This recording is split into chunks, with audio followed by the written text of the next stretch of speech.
घर आए मेहमान। राहुल अपनी पत्नी सीमा और अपनी माँ के साथ रहता था। गर्मी की छुट्टी में राहुल की बुआ फूफा अपने लड़के सोनू के साथ उनके घर रहने आए। घर आते ही फूफा जी राहुल से बोले कि यहाँ तो बहुत गर्मी है, घर में कोई एसी नहीं है क्या? राहुल की माँ ने बोला, भाई साहब अभी कुछ दिन पहले ही राहुल ने अपने कमरे में एसी लगवाया है। यह सुनते ही फूफा जी अपने बेटे से बोले कि सारा सामान राहुल के कमरे में ले गया।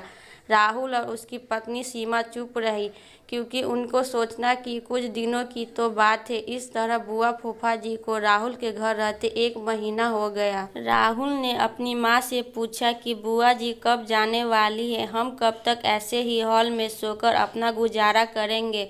राहुल की माँ बोली, बेटा रिश्तेदारी का मामला है, हम कुछ कह भी तो नहीं सकते।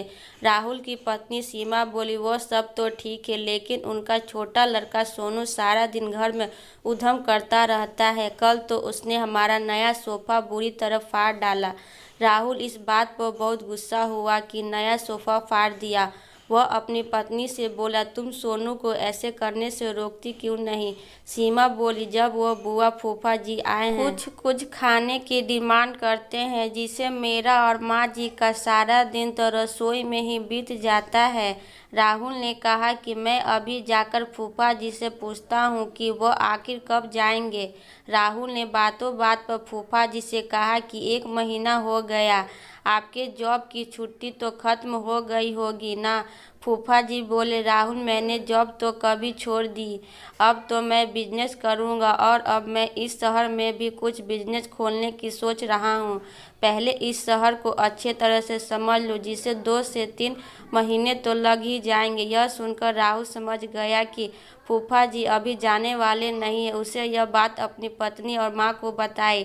सीमा बोली, अब घी सीधी उंगली से नहीं निकलता तो उंगली को टेढ़ी करनी पड़ती है। इनके साथ भी कुछ ऐसा ही करना होगा। आप यह काम अब मुझ पर छोड़ दीजिए। वही रात बुआ और फूफा जी छत पर थे, तभी उनका लड़का सोनू चिल्लाता हुआ उनके पास गया और बोला कि मैंने अभी एक चुड़ैल को देखा है।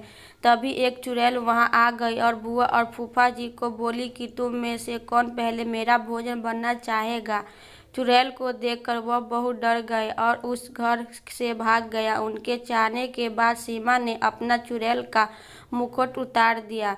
बुआ के परिवार के जाने के बाद सबने चैन की सांस ली। सीमा की सास ने सीमा से कहा कि तू तो बड़ी अच्छी चुड़ैल बनती है। यह कहकर सब हंसने लगे।